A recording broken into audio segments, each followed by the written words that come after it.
Amém? Estamos em guerra? E como é que está sendo a sua semana? Luta, glória a Deus. Como é que está sendo a sua semana? O inimigo está se levantando? Glória a Deus. A igreja do Senhor, ela é poderosa. Amém? Depois nós vamos ofertar ao Senhor. No finalzinho a gente vai ofertar. Pode separar sua oferta aí, mas antes, eu preciso liberar uma palavra, porque é a palavra que traz o direcionamento para a nossa vida, naquilo que nós precisamos avançar e viver naquilo que o Senhor tem para cada um de nós. Aquilo que o Senhor ministrou no nosso coração ainda no domingo está muito vivo. O nosso Deus é um Deus de milagre, Ele opera milagre, Ele abre porta de forma automática, e eu creio em nome de Jesus que Deus está abrindo porta para você. Amém, querido? Entenda uma coisa, a porta que eu estou falando aqui não é uma porta de prosperidade, de dinheiro, nada disso, é porta de vitória. Amém? Eu não sei o que você tem clamado ao Senhor nesse tempo, mas a proposta de hoje é a igreja poderosa, é a igreja que vive no poder de Deus, a igreja que alcança discernimento, a igreja que avança nessas trincheiras da intercessão e da oração. E nós estamos, de fato, como a diretiva que nós recebemos no início desse ano, nós estamos crescendo. E é inevitável, querido, é inevitável. Esses dias para trás, o Daniel estava reclamando muito de dor, e passa remédio, toma remédio e nada. Já leva no médico. Chegou lá no médico, a médica foi examinar ele, colocou ele na maca, perguntou primeiro a idade dele. Aí o Daniel falou, Daniel que estava lá, eu do lado. Aí o Daniel falou assim, eu tenho 12 anos. Ela, você tem quantos anos? Eu tenho 12. Você está muito grande para 12 anos. E eu fiquei ali, observando. Você está com dor aonde? Ah, de vez em quando eu sinto dor na canela e sinto dor no joelho. E ela olhou dentro do olho dele e falou para ele assim, é porque você está crescendo. Mas só para desencargo de consciência, eu vou pedir para que você faça alguns exames. Tá bom, pai? Tudo bem. O primeiro exame é o quê? Radiografia. O menino tem uma canela desse tamanho, irmão.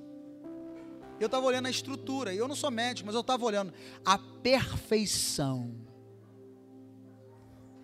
Tudo certinho e crescendo de forma igual. Aí eu falei com ele assim, escute uma coisa, Daniel, vai doer mais, porque na nossa vida cotidiana, a gente vai ter muita luta, e na vida espiritual não é diferente. Para você crescer em Deus, vai doer. Não foi assim, Débora, que a gente estava conversando hoje de manhã? E aí a gente não percebe o que Deus tem proporcionado para nós, nesse tempo de crescimento. Tem luta, tem decepção, pessoas viram as costas para você, pessoas vão te afrontar, o diabo vai se levantar. E o diabo, ele está lutando para que você não avance, e não estou falando só na semana de oração, é na vida.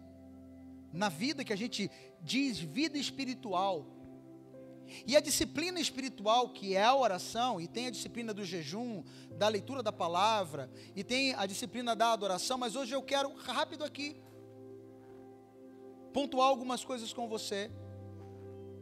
Jeremias capítulo 29, 12 diz, então vocês clamarão a mim, virão a orar a mim, e eu os ouvirei. Jeremias está falando. Quando nós temos essa disposição de buscar o Senhor, de orar, Ele vem ao seu encontro. O apóstolo já falou desse filme. Eu acho que essa semana, uma lição de casa era a gente assistir, acho que todos os dias, o Quarto de Guerra. Para que a gente possa, assim, valorizar esse tempo tão precioso. A Cristiane, esses dias, ela falou assim, eu estou orando no estoque do serviço aqui. Glória a Deus. É o único horário que tem. Porque é uma luta, querido, mas essa luta não pode se tornar uma legalidade, mas tem que ser algo espontâneo. Não aquilo que a filosofia diz, mas aquilo que a Bíblia diz. Escute isso. Antes de tudo, o povo de Israel já sabia o que deveria fazer. Eles já sabiam que não poderiam quebrar o jejum, e a gente fica assim, não, eu não posso. Não, porque era algo natural da vida deles. Era natural eles estar buscando o Senhor e viver nesse crescimento. doía para eles, eles oravam no deserto e reclamavam também, mas Deus proporcionava coisas extraordinárias para a vida deles. E o extraordinário de Deus é entender que a presença dele se faz presente. Enquanto você ora, os céus se rasgam aonde você está e as coisas começam a mover. As pessoas serão atraídas a esse lugar, não pela boa música, até porque nós estamos lutando sempre para melhorar. Não por causa da oratória, porque eu tenho uma, ele tem outra, o pastor Jorge tem outra. Eles não virão aqui nesse lugar por esse espaço tão bonito. Eles virão esse lugar porque aqui brilha a glória de Cristo. Por um povo que ora, um povo que clama. Como diz lá em Romanos, o pecado não terá domínio sobre nós, porque nós já vencemos, nós já avançamos, nós já conquistamos tudo naquilo que Ele tem para nós. E uma igreja que ora, ela triunfa no meio da tribulação, no meio da adversidade. Abra sua Bíblia em Atos dos Apóstolos, capítulo 4. Eu quero pontuar algumas coisas, eu quero ser muito prático, didático aqui, para que possamos ter mais tempo para orar.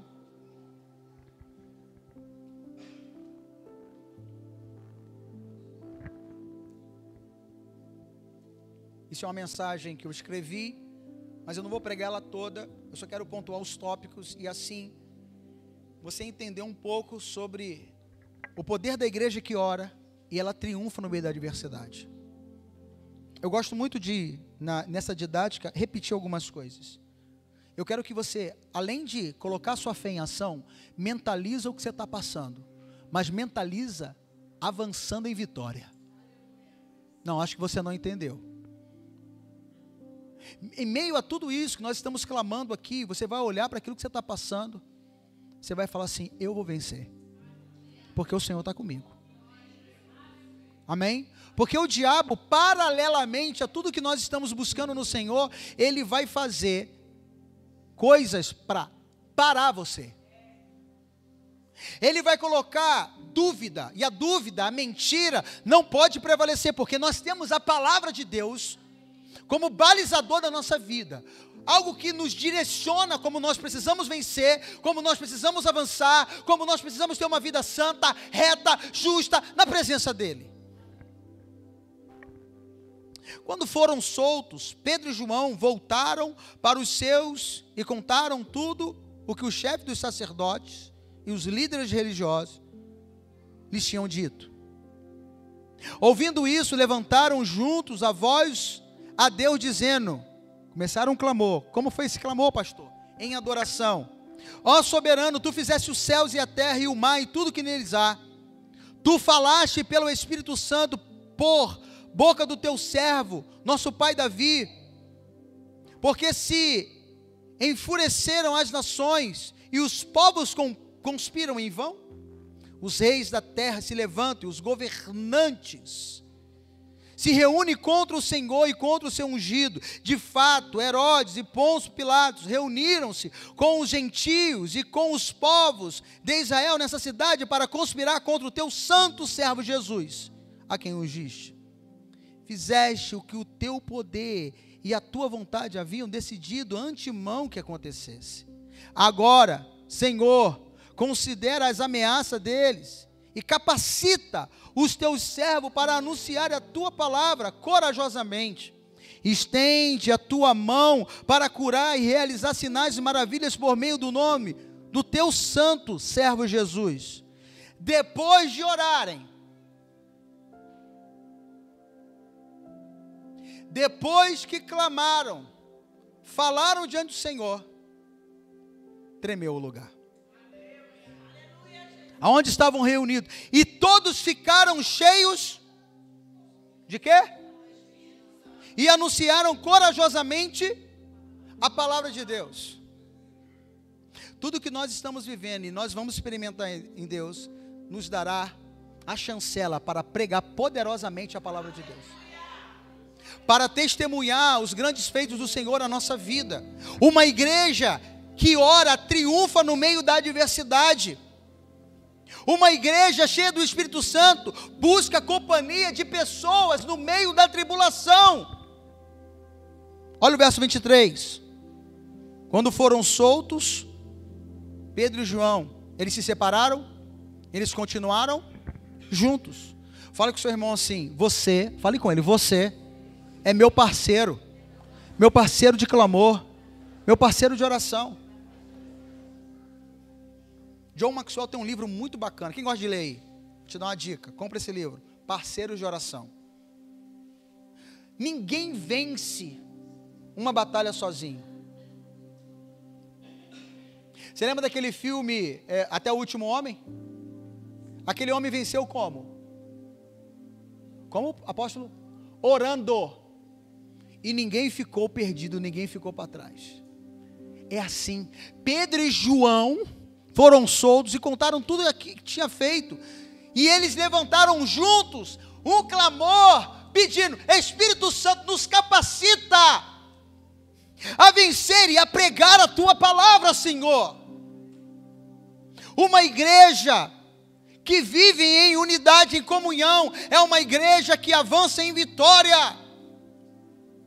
Uma igreja que vive paralelamente, de uma forma facciosa, ela não vai, porque reino dividido não cresce, não subsiste, não avança. Como diz aí o ditado no mundo, ninguém solta a mão de ninguém. Fala com o seu irmão, ninguém solta a mão de ninguém. Porque quando um tiver, o outro vai estar lá. Isso a Bíblia fala. Em segundo lugar, uma igreja que ora, uma igreja que busca o Espírito Santo, vive em oração. Essa prática já era comum na igreja, dita igreja primitiva. A vida daquele povo era uma vida da busca, era uma vida de devoção, era uma vida onde eles colocavam o seu coração diariamente em oração. Por isso que o apóstolo Paulo fala que precisamos orar sem cessar, uma busca incessante. Pastor, como é que eu faço isso? Eu tenho que orar 24 horas? É claro que não, mas a tua mente ligada, o discernimento do Espírito Santo vindo diante dos seus olhos, e você tem a palavra certa para o momento certo, porque ser cheio do Espírito Santo, viver nesse tempo de oração, vai te dar a capacidade de pregar a palavra de Deus. Escute uma coisa, de forma corajosa. E aqui o verso 24 ao 26 fala: ouvindo isto, unânimes levantaram a voz, clamando ao Senhor: Tu és soberano. Tu és soberano sobre a terra, sobre os céus. Tu és Senhor absoluto. É aqui que surgiu essa música. Tu és soberano. Escute uma coisa: quando vier a primeira perseguição, a segunda, a terceira, a quarta perseguição, não deixe de clamar. Porque você não entende, e se você tiver a capacidade de se aprofundar um pouco na palavra de Deus, você vai ver que a perseguição desse povo aqui foi tremenda. Porque quando você vai ver aqui, nos versículos anteriores, eles foram o quê? Açoitados. Em outras palavras, eles tomaram uma surra. E nessa surra, depois que eles apanharam, foram soltos, sabe o que eles falaram? Somos dignos. Nós somos dignos de apanhar por causa do amor dele. Escute uma coisa: tudo que você tem que passar, você tem que falar assim: eu sou digno de passar por isso tudo, porque ele está comigo. Porque do dia que você decidiu a trilhar esse caminho, você falou para ele: eu vou me submeter a tudo, eu me submeto ao senhorio, eu me submeto à luta, eu me submeto à aprovação, porque eu sei que tu estás comigo, a tua vara e o teu cajado me consola. Isso é uma igreja que ora. Eles tinham na sua mente, no verso 24, a soberania de Deus. Deus é soberano sobre a tua dor. Deus é soberano sobre o teu flagelo. Deus é soberano sobre aquilo, essa dor que você está sentindo no corpo. Ele é soberano. Nada escapa no controle dele. Mas pastor, eu estou passando por isso. Nada escapa. Esses homens tomaram uma coça, foram açoitados. A sua pele foi rasgada por causa do Evangelho de Cristo. E por que você está pensando em desistir? Por que você está falando assim, não, eu não quero? Não, depois que eu virei o crente, o Bíblia, depois que eu fui para a igreja, a minha vida só anda para trás. Anda para frente, irmão. Quem anda para trás é o diabo. Você avança, é na dor do crescimento. Poderíamos tirar uma radiografia da tua alma hoje e falar assim, está crescendo do jeito que Ele quer. Mesmo chorando, Ele está avançando. Porque nós reconhecemos a soberania de Deus. Uma igreja que ora, vence as tribulações, porque está fundamentado na palavra. Você leu a Bíblia hoje, irmão? Você está com a prática da leitura da palavra em dia? Você leu a Bíblia? Hoje nós temos aí a internet, nós temos no Spotify, lá em casa eu boto o altão. Tem a Bíblia dramatizada, a Bíblia a mensagem. Bota lá, salva esse playlist, escute. Você está no carro, coloca a Bíblia. Quando a gente viaja, uma boa parte da viagem nossa é ouvindo a palavra. E ali a gente vai falando assim, nossa, você viu isso? Eu não tinha percebido isso. Nossa, e Deus começa a falar, e a Cristiane, foi que dia? Foi aquele dia, né? A gente estava indo para Guarapari, Cristiane escreveu um sermão. Como que ela consegue? Não sei. Eu já sou mais assim, ó. Eu fico pensando, tem coisa que eu falo aqui que eu nem escrevi, irmão. Mas sabe por quê? Porque a gente medita. Deus deu a ordem para Josué o quê? Medita no livro dessa lei, de dia e de noite. Sabe como a gente poderia criar um mecanismo aqui? Caiu aqui, caiu a ficha aqui agora. A gente lê um versículo de manhã e à noite repetir esse versículo. Isso é meditar na palavra, não é correr. Eu fico muito abismado porque pararam de tirar foto da leitura da Bíblia anual. O que aconteceu, gente? Os 3, 4, a primeira semana do ano é o quê? O que dá nos stories? Estou vencendo, ainda fala assim, né? Estou vencendo mais um dia. Há 2 anos atrás, eu li a Bíblia toda em um mês. Lembra, Cristiano? Doideira que é? Em um mês. Foi bom? Foi. Foi muito legal. Mas, meu querido, não é com pressa. É meditar, é deleitar na palavra. Às vezes eu falo isso lá em casa, né? Com o Daniel. Leia a Bíblia, cara. Leia um versículo, medita nesse versículo.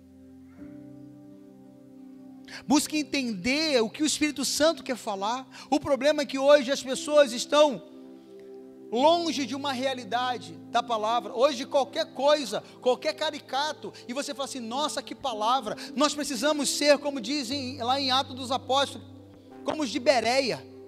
A gente precisa deleitar. O que o pastor Emerson está pregando? Eu vou ler lá de novo, Atos capítulo 4. Eu quero entender mais, eu vou me aprofundar.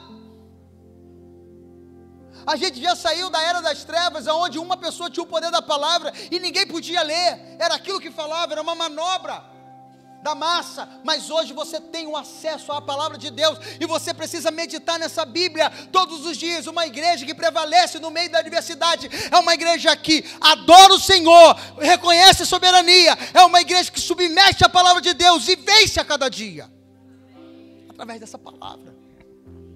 Não é um abracadabra, querido. Tem dia que a palavra vai ferir muito mais a tua realidade do que dar na cara do diabo.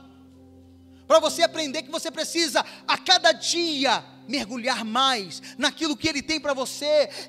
Mergulhar na palavra. Eu preciso estar aqui, não, eu vou abrir mão disso, eu vou parar de assistir isso, mas eu quero mergulhar na palavra, porque os dias que se aproximam vão piorar. E uma igreja que vai vencer é uma igreja que tem a palavra.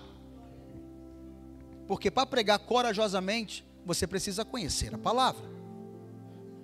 Porque acha que esses homens clamaram, Senhor, nos encha do teu Espírito para que possamos pregar corajosamente. Eles já tinham uma palavra, eles já tinham a Torá. Eles estavam pedindo só assim, intrepidez para que possamos pregar. Coragem para pregar. Hoje eu estava numa loja lá em Una. Eu tive ontem na loja, estava rolando um forró. E alto, nessas lojas de informática, de telefone, sabe? Tocando aquelas músicas que você vai para casa e fica lembrando da música o dia inteiro. Você é desses? Como é que é? É essa daí. Eu estava tentando lembrar aqui agora. Como é que é, pastora? Casca, o que é casca de bala, irmão? Que desgraça é essa, pelo amor de Deus?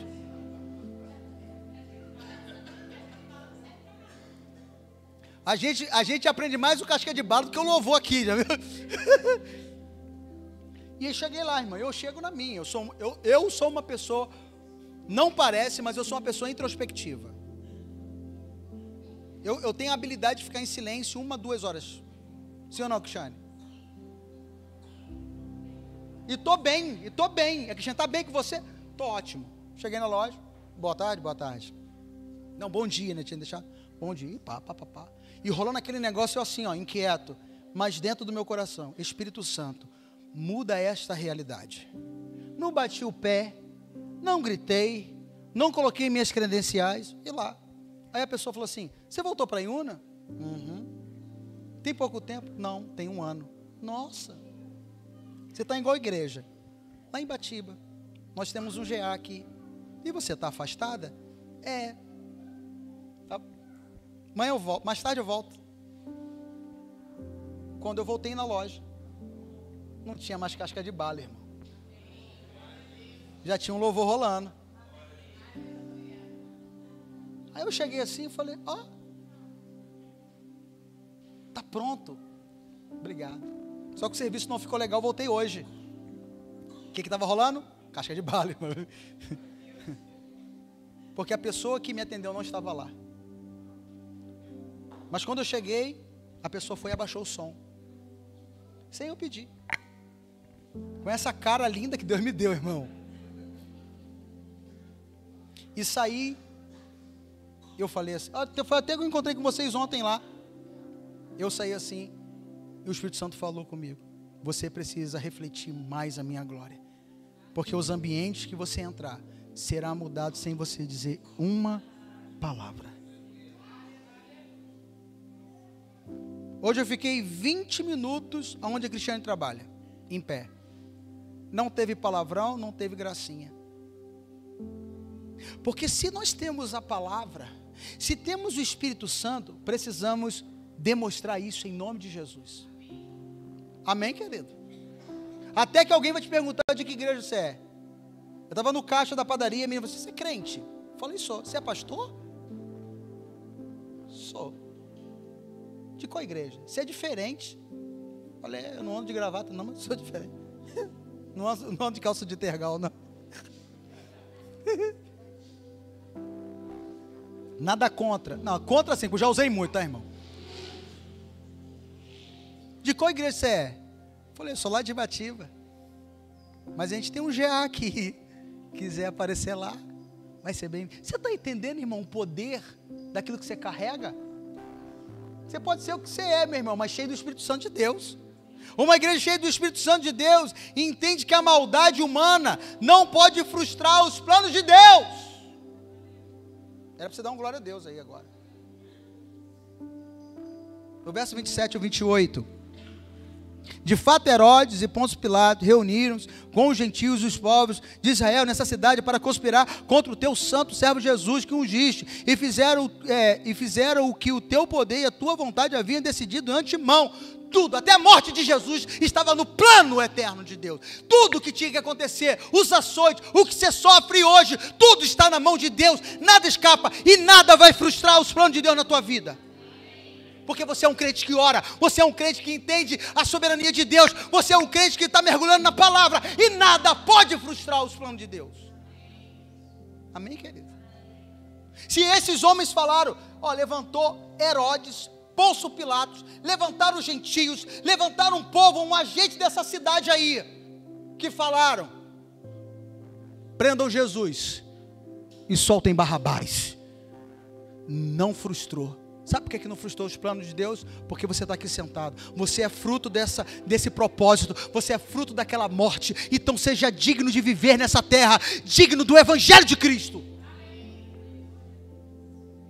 Uma igreja cheia do Espírito Santo, uma igreja que ora, não pode olhar para o problema sem ver que esse problema vai se tornar no testemunho. Amém, querido? Olha o verso 29. Agora, Senhor, considera as ameaças dele e capacita os teus servos para anunciar a tua palavra corajosamente. A gente está cantando aqui esses dias que a tua dor se tornará no testemunho. As pessoas vão perguntar: você não estava chorando? O seu casamento não estava aí na bancarrota, estava destruído? Mas eu comecei a entender a soberania de Deus na minha vida. Eu comecei a mergulhar o meu coração na palavra de Deus. Eu comecei a entender o propósito de Deus na minha vida, até mesmo no meu casamento. Eu passei por isso tudo, mas o meu casamento hoje é uma bênção. A minha vida hoje é só vitória. Os meus filhos, tudo está na mão de Deus. A minha vida é um testemunho. E você começa a pregar corajosamente. Você começa a falar, como Estevão. Eu estava pensando nesses dias sobre Estevão. Só que a Bíblia fala assim: separe alguns homens sábios, honrados e cheios do Espírito Santo de Deus. A Bíblia fala que levantaram 7, mas foi escrita a história dele, e os outros 6 também realizaram uma obra poderosa. E aqueles diáconos que foram levantados, eles tinham sinais e prodígios na sua movimentação. Eu pergunto: aonde estão os sinais e prodígios da igreja hoje? Aonde está, apóstolo? Eu quero sentar e você me fala aonde que está. Sabe por que está cessando os sinais e prodígios? Sabe por quê, querido? Por causa da incredulidade. Não sei se eu já contei aqui, se eu contei, eu vou contar de novo. A gente estava no Rio de Janeiro, 12 horas de adoração lá em Campos. E aquele mover, aquela coisa toda, pastor Rogério já esteve aqui. E de repente, acabando a sessão que ele estava ministrando, alguém levantou e estava falando sobre cura, sinais. Uma pessoa levantou e foi até o altar e falou assim: eu quero ser curado. Começaram a orar por ele. A perna dele começou a crescer. Ele tinha uma perna menor. Começou a crescer, cresceu a perna. Foi aquela doideira, sabe aquela doideira? Eu falo: meu Deus do céu, não sei se eu vou para casa, se eu vou bater o carro, porque é uma glória. Passou os dias, alguém falou assim: mas precisamos fazer um exame, porque há muitos anos ele é desse jeito. Quem lembra aqui em Batiba, quando teve um mover na igreja batista ali? Quem estava nessa época aí? Você estava? Rubem aqui? Eu estava lá fazendo louvor. O que a gente viu? Que doideira foi aquilo? Mas no meio daquilo tudo, teve gente que recebeu, mas por causa da incredulidade, as pessoas ficaram doentes de novo. A incredulidade adoece. A incredulidade adoece a fé, contamina a fé. Mas esses homens aqui viviam milagres todos os dias. Porque não é o que estou falando, a Bíblia fala que todos os dias havia sinais e prodígios. Essa autoridade no meio da igreja vai voltar. A nossa igreja está muito bonitinha, a nossa igreja está muito cheia de luz, cheia de fumaça, mas o que precisa é a glória de Deus aqui. Uma igreja que ora, experimenta coisas sobrenaturais. Porque que na década de 80, na década de 90, a gente ia para aquelas cruzadas evangelísticas, e hoje tem gente falando assim: hoje não precisa de cruzada, hoje precisa sim, precisa de conferir, precisamos conferir, mas é conferir na palavra. Nós precisamos ter uma conferência de oração, uma conferência do Espírito Santo. Nós precisamos atrair as pessoas de volta para o centro da palavra de Deus. Porque não tem como viver uma vida como nós estamos vivendo hoje, uma igreja pós-moderna. Deus está despertando alguns homens de Deus. Tem gente discutindo porque isso aqui é preto. O que não tem que ser preto é o teu coração e a tua mente. Ah não, eu não gosto dessa música, eu gosto da música da Cassiane. É você que gosta. O que Deus gosta de ouvir é um coração contrito e quebrantado. Que música que Jesus perguntou para a mulher samaritana? Foi a música da santidade. Cadê o teu marido? Não, é verdade. Já tivesse 5, e esse que está contigo também não é teu. Vejo que tu és profeta. Naquele momento as escamas caíram, e aquela mulher voltou para Samaria e falou assim: Eu encontrei o Messias. Ela pregou corajosamente, testemunhou, e nós, 300 anos de igreja, a gente está vivendo como se Jesus não voltasse, daqui a 10 minutos. A gente está, vivendo para que os nossos filhos vejam a vinda de Jesus. Porque a gente fala assim, já estou descendo a colina. Irmão, eu quero ser a geração do arrebatamento. Eu quero viver tudo que o Senhor deu para a minha vida. Porque não adianta eu estar aqui, subindo aqui e vamos embora. Vamos lá, igreja. Vamos lá, mas se você não submete a palavra, aí você entra arrastado. A gente está numa semana de oração, querido. A gente está em guerra. E eu não estou falando isso como um jargão. Eu estou falando isso porque é verdade. Esses homens aqui experimentaram algo sobrenatural. E nós? Estamos com uma lembrança de outrora. Algo que passou. Foi bom naquela época. Deus é o mesmo Deus de ontem, de hoje e será eternamente. A gente podia fazer porque naquela época deu. Naquela época passou, querido. A sua mente precisa transicionar. A sua mente precisa avançar. A sua dor se tornará um testemunho. Uma igreja cheia do Espírito Santo tem expectativa na ação milagrosa. Estende a tua mão para curar e realizar sinais e maravilhas por meio do nome do seu santo servo Jesus. Isso foi dado na grande comissão. Quantos são discípulos de Jesus? Não, levanta a mão, me ajuda. Me ajuda que eu estou elétrico, eu estou com calor já. Eu estou atacado, irmão. Agora olha para a tua mão. Não, mas para olhar, não fica olhando para mim não olha para mim. Estou igual o pastor Elias agora. Olha para a tua mão, não olha para mim não, olha. Está vendo isso aí? É um instrumento de milagre. Aonde você tocar, as pessoas serão curadas, serão libertas, porque a unção do Senhor está sobre você. Não, liga para o apóstolo Renato. O apóstolo Renato está em outra frente, está lá, não pode nem atender o telefone. Aí vai falar assim, o pastor nem me atende. Está vendo aí? Eu estou aqui numa luta. Estenda a tua mão, irmão, e começa a orar. Coloca a mão na cabeça dos teus filhos quando estiver dormindo. Vai lá e profetiza sobre eles. Coloca a mão na cabeça do teu marido, da tua esposa, e profetiza. Você vai ver o milagre acontecer na tua casa. Aí já entra em casa murmurando. Essa vida, desgraça, não sei o quê. Estenda a tua mão, começa a profetizar. Se você mora num apartamento, no prédio, começa assim, em nome de Jesus, Senhor. Essa casa aqui, em nome de Jesus. É assim, irmão. A gente está esperando algo ainda assim, Você é um agente de milagre. Amém, querido? Onde que eu estou aqui? Eu me perdi já nesse trem aqui, meu Deus do céu. Escreve tanta coisa. Eu estou pulando aqui, irmão. Tem 5 páginas aqui, tá? Eu sou desses. O meu lado tradicional é terrível.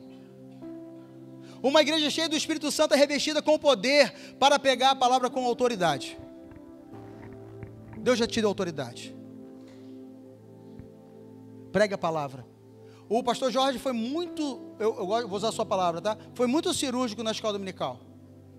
A gente quer discipular, mas a gente quer discipular igual o outro. Não, existe uma medida certa para você. Você é único. Então, pregue a palavra. Pastor, mas eu tenho que escrever igual vocês aí escrevem, um esboço. Não, irmão, o esboço já é a sua vida. Comece a ministrar. Comece a falar do amor do Senhor. Não foi isso que o Daniel falou aqui? Quando conversou com uma pessoa pela internet, a pessoa tinha um não crente, já tinha a mente dogmática, e ele falou, não, porque para ir na igreja não pode. Eu vi um dia desse, alguma coisa na internet, eu passando assim, aí tem uma pessoa que faz uma entrevista assim, você não seria de qual religião? Aí a menina falou assim, eu não seria evangélico. Ele, por quê? Porque lá a gente não pode usar calça, a gente não pode cortar o cabelo. Aí eu ia comentar, mas o Espírito Santo falou assim, não comente, ore. Porque toda vez que eu comento, irmão, dá uma zica braba. Não comente, ore. Você está vendo que as pessoas, elas não se aproximam por causa do legalismo?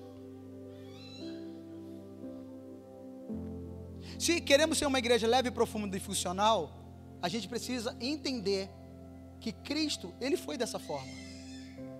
Paulo, quando começa a fazer a sua sistemática em Romanos, em Corinto, ele começa a quebrar todo o legalismo. as pessoas só vão se aproximar, querido, por causa do amor do Senhor que liberta essas pessoas. E elas vão entender. O problema é que a gente quer que a pessoa entre e coloque a nossa roupa. Não cabe, irmão. Você tem que amar e discipular. Ele tem que ser mais parecido com Jesus do que com você.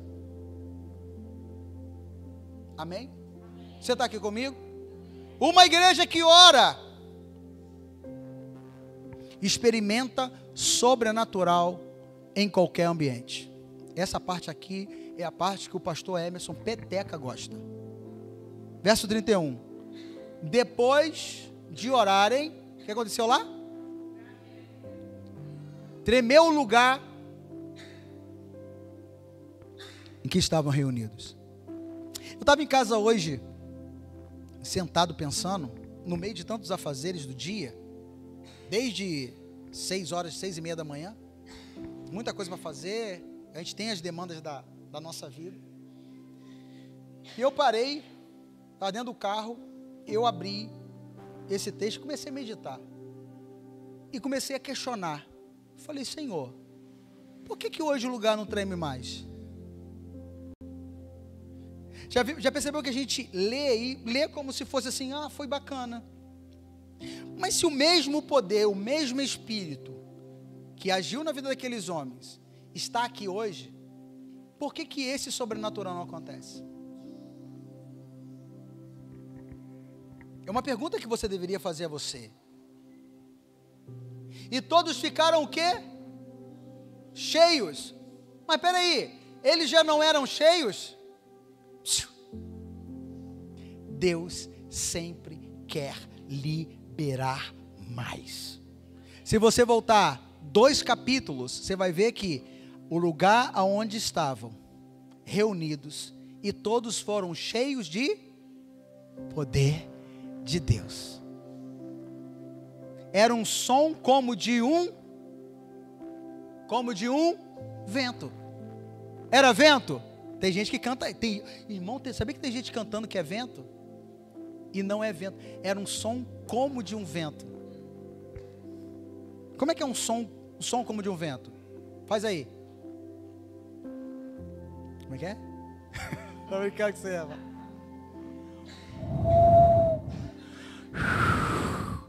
Mas não era vento. Isso é sobrenatural de Deus. Mas aqui no capítulo 4, verso 31, o lugar tremeu. Você imagina, apóstolo? O pessoal das 6:30 da manhã, levanta a mão. Vocês começam a orar aqui. E de repente o lugar treme.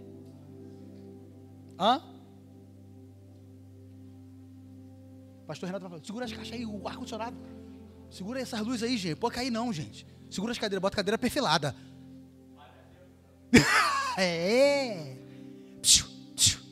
Ei, quero trazer uma luz a esse tremor.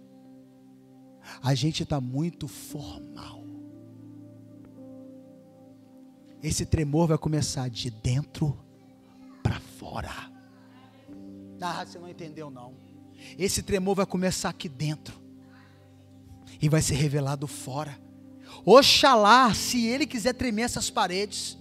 Oxalá, se ele quiser tremer a terra de Batiba do Caparaó. Ele é Deus. Mas por que você está falando isso? Porque eu estava dentro do carro pensando, Senhor, por que não acontece isso? O Espírito Santo, é porque você não deixa eu tremer dentro de você. Porque esses homens aqui já foram sacudidos de forma aqui dentro. E quando orarem,